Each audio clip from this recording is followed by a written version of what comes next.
Boy, isn't it great? Fall's in the air to be down here on the Courthouse Plaza.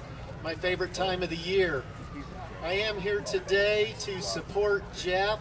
For the last 12 years in Congress across the board, he's been a big supporter of law enforcement, both local, state, and federal, involved in immigration reform, and I'm here today to support him as well as the other folks up here. I was asked to only speak a minute, but I'm here for that. Thank you and God bless you.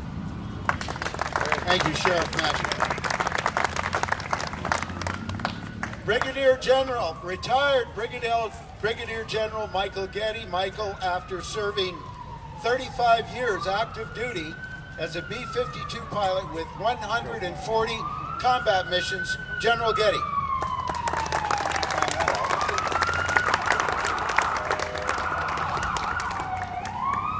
Okay, we can get rid of the background noise, I guess. I'm here to tell you that as a veteran, I'm supporting Jeff Flake, and I'm doing that for a number of reasons. If you look at his background and his record, he's been a very ardent supporter of veterans and veterans' needs. His detractors will tell you differently, but they obviously are cherry-picking things. The other thing I like about Jeff is he is against earmarks. I think that's the reason he has voted against some of the veterans' bills, because as Congress seems to do constantly, they're throwing earmarks on bills that make them unsustainable. So I'm here to tell you Jeff is an ardent supporter of veterans, and I'm asking the veterans out there especially, read the fine print before you cast your vote. We're all for Jeff. Thank you. Next. Here we go. Next is State Representative and prior Mayor of Chino Valley and prior City Council person, Karen Fan. Good afternoon. Another beautiful Prescott afternoon, isn't it? That's why we all live here. And thank you all so much for coming out. It's very nice of you to join us here. I am supporting Jeff Flake, and I ask you to please do so as well, and tell your neighbors. Arizona is a conservative state. We believe in fiscal responsibility on our state level and our federal level. We need someone like Jeff Flake in the Senate to hold to our principles, to hold to our morals, our values, and to make sure we get this country back on track again. We are so far off track. We are heading down a very bad path, and it's going to be people like Jeff Flake and other conservatives that will be able to get us there, not only for our fiscal responsibility, but for our national security. We face some very serious times right now around the world, and it's going to be people like Jeff Flake that's going to stand up to those that want to do our country harm. So I ask you, please support Jeff Flake, join me, stand with him, and let's get our country back going again. Thank you. Next we have longtime former mayor of Prescott Valley and current mayor of Prescott Valley. You had 2 terms, Mayor Harvey Scoop. Well, thank you, Malcolm, and greetings to you all. And we do indeed need Jeff Flake. We need moral and fiscal responsibility in our capital. And I look at some of the reasons why. Number one, historic spending bench. Never saw such of a condition in our life. We need Jeff there. Secularized public school. Don't anybody dare use the word God in school or pray. Government-controlled health care. I don't think we really wanted that. Apologize for America. I think Jeff will say good things about America. We need that. The contention that Constitution is obsolete, that's not true. Our Constitution is just as up to date today as it was when it was created. An outstanding Constitution. On top of that, guess what else the liberals want? Gay marriages, legalized narcotics, free contraceptives, unrestricted pornography, unfettered and unrestricted abortions, elimination of God from the Pledge of Allegiance, removal of the phrase "in God we trust" from money, total destruction of anything Christmas, including a Christmas tree. And we have to consider a few other things, the positive things. He has to be at the forefront. We need somebody at the forefront of actions and legislations to make America fiscally strong with a flourishing economic base and renewed defense viability.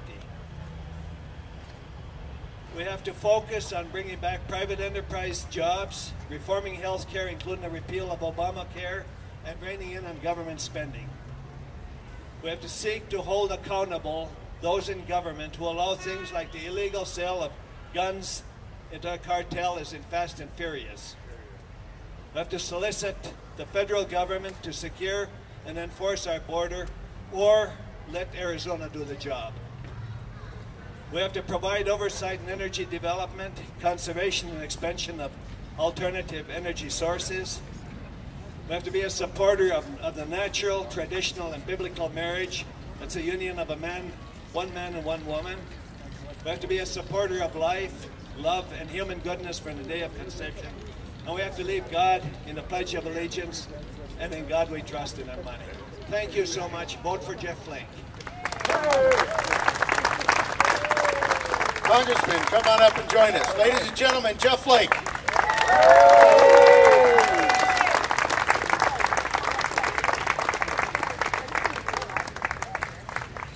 Or shall I say Senator? Thank you. We got two more introductions. They're lauding and singing your praises.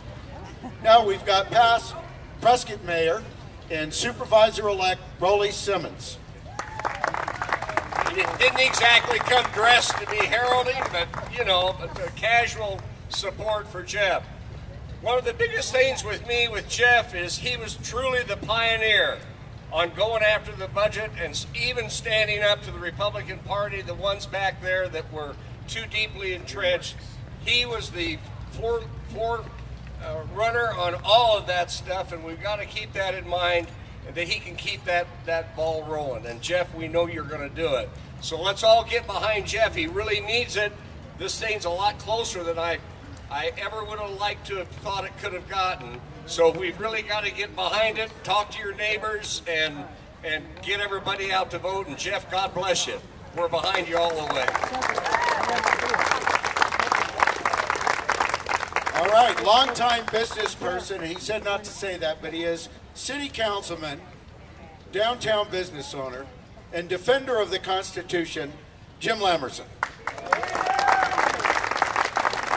Thank you. I was asked today to do something that I really didn't need to be asked to do, and that was to come and support somebody that I have a lot of confidence in, not only because he believes in God, mother, and country, just like I believe in God, mother, and country. He believes in the Constitution of the United States of America. He believes in smaller government. He believes in doing away with the earmarks that keeps us at bay as a country. You know, there's a lot of reasons I support Jeff Flake. I could go on and on and on.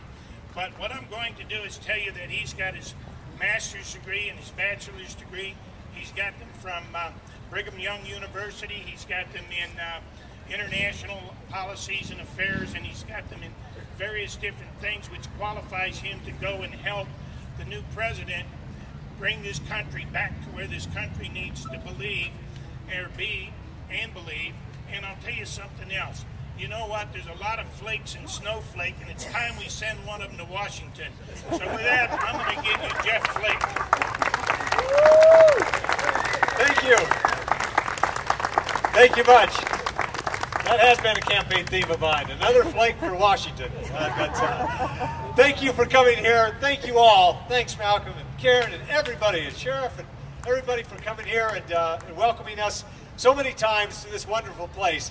There is no place like Prescott, Arizona. Just no place in the world. I'm pleased to have my wife Cheryl here. Cheryl, wave. Our two youngest sons, Tanner and Dallin. We spend all the time we can together on the campaign trail, and it's been wonderful to be around the state. But Cheryl and I received the most wonderful call from our oldest son, Ryan, just on Monday of this week. He informed us that we are grandparents for the first time.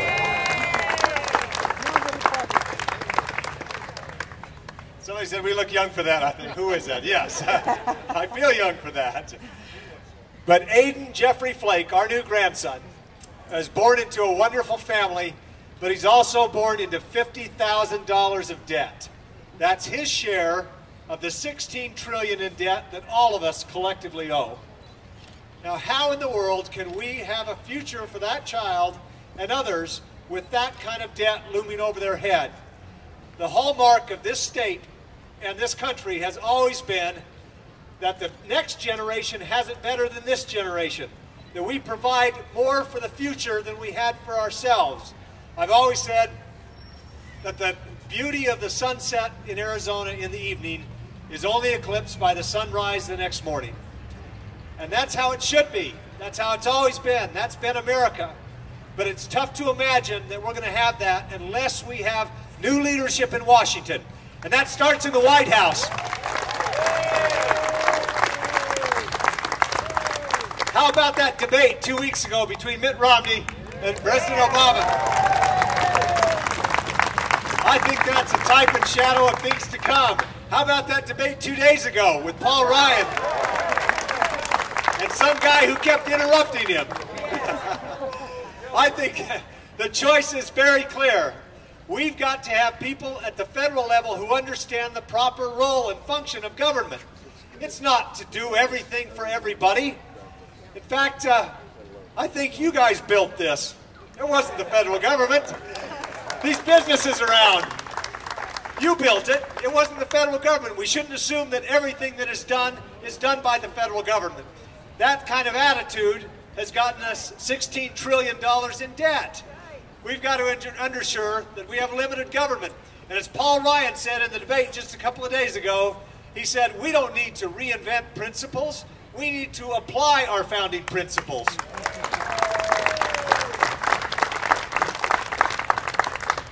You know, when I got to Washington 12 years ago, I saw that both parties in Washington were not behaving responsibly on spending, particularly earmark spending. Now, I grew up on a ranch where I lost the end of my right index finger. I felt pretty good about myself just doing that. But on the ranch, we used to do something called earmarking. Earmarking was part of the brand, part of the F-bar brand that we did. And I thought when I got to Washington, I got away from earmarking, but I didn't. As soon as I got there, people said, you got to earmark or you won't be reelected. I thought, that's not right. In one bill, when I was in Washington in 2005, there were 6,300 pork barrel projects, 6,300 earmarks in one piece of legislation. In 1 year, there were more than 15,000. And so I started to go to the House floor and say, we can't do this anymore. Would the author of the Teapot Museum earmark come and defend it? And so I started calling out those who had proposed these earmarks to force them to come to the House floor and defend that kind of spending. Now, people didn't like that very much. They wanted to kind of hide that thing. But they had to do it, and over again, until it fell out of favor. And then we had the bridge to nowhere. And finally, people started saying, this is too much. But only after I'd gone to the floor more than 200 times, I believe, to challenge this earmark spending. My leadership was so upset, because Republicans were doing it as well, that they removed me from one of my committees as punishment for what they called bad behavior. But we kept at it. And guess what? There are no earmarks in Washington anymore. No congressional earmarks. That's the kind of attitude I promised to take to the Senate. We can't go back to the earmark era. My opponent, Richard Carmona, we had a debate earlier this week, and you heard him say that we need earmarks. We don't need earmarks. We've got to have the federal government understand its proper role. And if there's money at the federal level, if people need to get it, they ought to compete for it. It ought to be merit-based. It shouldn't be one politician picking winners and losers. We can't go back to that. That's why I'm running for the Senate.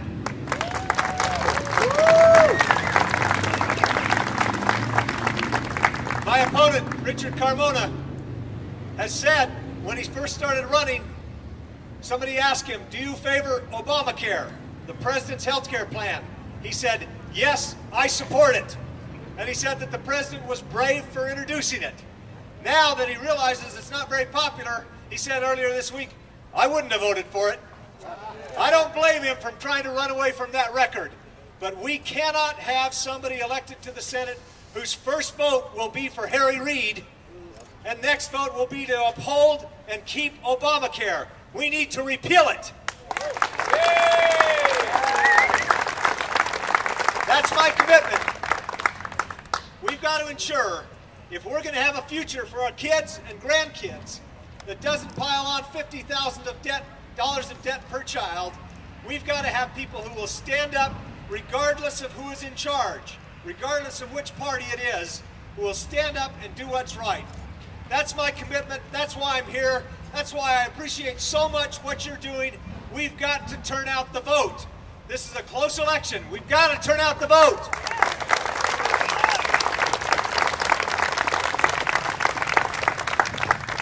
We're fortunate in Arizona to have about 150,000 more registered Republicans than Democrats. If those Republicans will get out to vote, we'll have Mitt Romney in the White House, and I'll be in the Senate. So please keep doing what you're doing. If you have your early ballot, turn it in. Call your neighbors, call your friends, walk your neighborhoods. Do all you can to make sure we get out the vote. Thank you for being here.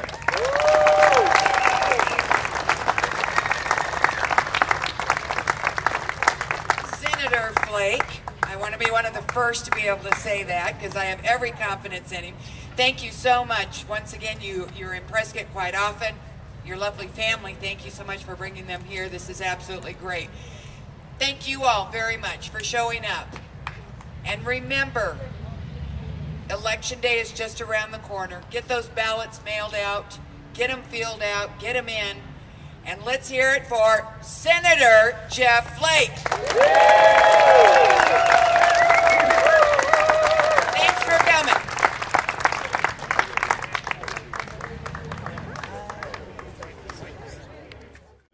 Close race. Did you expect that? Yes, we did. We thought all along that the Democrats would think that they could turn Arizona purple and then blue, and so they're trying. They put a lot of money into this race. So we knew it'd be close, and we're doing what we need to do. We'll turn out the vote this month, and we'll win it. Is that the key? Is turn out the key in this race? Well, I think the key is the message more than anything. I think Arizona agrees with the message. They want somebody who stands in the tradition of John Kyle, and you know, John has worked on these Arizona issues for a long time, and particularly outside of Maricopa County, they know that you've got to have somebody who understands, you know, forest health issues and power generation issues and multiple use issues with our public lands, Indian water settlement issues. And my opponent just does not understand those issues, and we've got to have somebody who understands them, and we'll work on them. We hear a lot about undecided voters. Are there enough of them left to make a difference? You know, a lot of voters don't start paying attention until a month out, until their early ballots come. And now they're paying attention, so to the extent anybody's undecided, we're going to work and make sure that they are decided by November 6th. All right. Hey, thank you. Appreciate it. Hey, Lynn. How you doing? Let's just talk about what happened just a second ago. You had a young lady come to you, and her husband is Hispanic, right. And you know, she has 2 kids. And do situations like that, are they difficult for you to hear? Yes, you know? Oh, they are. And my heart breaks for families that are in this situation, and that's why we've got to get a secure border. Then we can move on and solve the other thorny problems. And for anybody who says that it's cut and dried and easy, they're wrong. They don't know people, but as soon as they meet somebody in this situation, they realize how complex it is. But we've got to have a more secure border. That's why we're trying to do in the Tucson sector what we did in the Yuma sector. If we can do that, then we can move on and solve problems like hers. And you mentioned guest worker programs, right. and that kind of thing, and you think that people of Hispanic origin can have a place in our country. Doesn't matter where they were born. Oh, they already do. I mean, we have this culture in the Southwest is a mix of everything, gratefully. 30-some%, I think 31 or 32% of the population in Arizona is of Hispanic origin. So and that's a wonderful thing. So what we need to do is fix the border situation, and then fix the situation of so many who are here illegally now. And we need a guest worker plan, we need interior enforcement, we need a lot of things, but it has to start with better border security. Okay, if President Obama is reelected, and if you're not elected, how likely are we going to get border security? Well, we won't get it. The Obama administration has neglected it. We before the Obama administration came, we did most of the work in Yuma to make that secure, and we just haven't done that same work in Tucson. We've had a very difficult time getting good information from the Department of Homeland Security, and it just makes it very difficult to actually move ahead. And the president had Democrats in the White House, in the House, and in the Senate, and he didn't move immigration reform at all. He hasn't worked on it. Now he's blaming Republicans for the impasse. Well, he controlled both chambers and the White House, or Democrats did, and they didn't even attempt to reform immigration then. So for those who want immigration reform on the left and the right, I think they're more likely to get it with Republicans in charge. There's some people, including Congressman Gosar and Jonathan Payton, who's running, who really feel that this administration has essentially declared war on Arizona. I mean, how do you feel about that? Well, you know, I don't want to use words like that, but I can tell you that when you have an out-of-control administration on regulation, in particular, when a state like Arizona, you know, when you have a state that has 85% public ownership in terms of land, you're going to feel those regulations a lot more acutely. When they say, you know, we don't want you to do a land exchange to allow 3,000 jobs to be created with Resolution Copper, or we remove, you know, 1 million acres from economic development in the Arizona Strip. Or they won't allow us to move ahead with forest health policy to save our forests here. You know, that kind of stuff really hurts, and it hurts rural Arizona in particular. So I don't know what you want to call it, whether it's a war on Arizona or what. I can tell you they have a war on coal, and so they're trying to shut down the Navajo generating station, and that would be devastating to Arizona's economy. And then if they go after Cholla and Coronado and Apache as well, which it looks like they will, if they are elected again, then this state is really in a world of hurt. Okay, so we've been talking about some negative things. Right. Now let's talk about what makes you hopeful for our country. You know, hopeful, just like we talked about before on immigration. We have a problem with illegal immigration, but we have wonderful legal immigration that enriches us. People still want to be American. They still assimilate. It may take them longer than it used to, longer than it should, but they still do, and they want the American dream. And that makes me hopeful. People still want to come here from around the world, and we're allowing them to, and that's a good thing. It's good for all of us. I wouldn't trade places with any country in Europe or Asia or anywhere else. We're still in a better position if we can have the right leadership in Washington that recognizes the proper role of the federal government. And that's to set a conducive tax and regulatory atmosphere, and then get out of the way and let businesses and civic organizations and churches and individuals take over from there. Okay, and regarding the debt, I know you're concerned about that, Yeah. and will lowering taxes, will that actually help the debt? Well, it depends on which taxes you lower.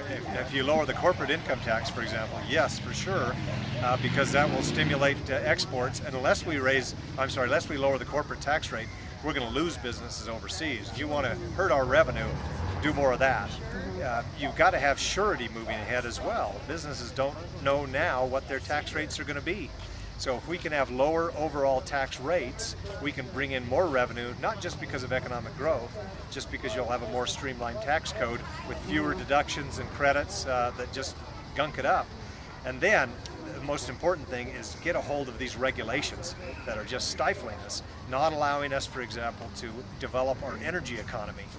When the president and the administration simply drag out the process, allowing individuals to access natural gas on federal lands, for example, that's just killing jobs, and it's making us less competitive. So we've got a lot of work to do, both on taxes and regulation. Okay, and one last question, because I know you got to get going, but on earmarks, I know that you are not in favor of earmarks, right, but that doesn't necessarily mean, as I understand it, that you're not in favor of certain federal funds coming to Arizona. Oh, absolutely. In fact, getting rid of earmarks means in the area of transportation, where there were the most earmarks, more money comes to Arizona, because members of donor state delegations aren't bought off by these little piddly earmarks that mean very little in terms of really building freeways and building bridges, rebuilding highways. But because earmarks are gone now, Arizona and all the other donor states can say, we want more of the formula funding. So in the next highway bill that we do, Arizona is likely to get 95 cents on the dollar rather than the 92 cents we're getting now. That means hundreds of millions of dollars more for Arizona, not less. And Arizona gets it in a flexible manner, and it's not just one politician picking, you know, hey, I want a bike path here or whatever that I can cut a ribbon on and help me get reelected. That's what we've had for too long. So getting rid of earmarks is the best thing for Arizona ever. Okay, thank All you. right. Sure thing.